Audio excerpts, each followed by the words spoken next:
Այսօր ես հանդիպել եմ գինեկոլոգի հետ, ուզում եմ դրա մասին ձեզ պատմեմ։ Իմ հաճախորդը Նատելան, որը Գերմանիայից է եկել, գեղեցկուհի, նիհարել է 12 կիլոգրամ։ Մասնագիտության ինչ ես։ Գուշակեք, նոր ասեցի։ Մոռացա վրացեք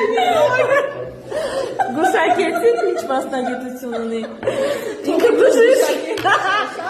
բժիշկ է։ Նիհարել եմ և այսենց ուրախ, պայծառ դրական գեղեցկուհի եկել է հյուր մեզ մոտ, հələ տեսեք։ Կարալևա։ Ինձ էլ սիրում ծաղիկներ եմ։ Կարալևան անընդհատ խոսում է քո Herbalife-ի մասին, դրա համար հիմա գովազդի կարիք չունի Herbalife-ը, որովհետև ես շատ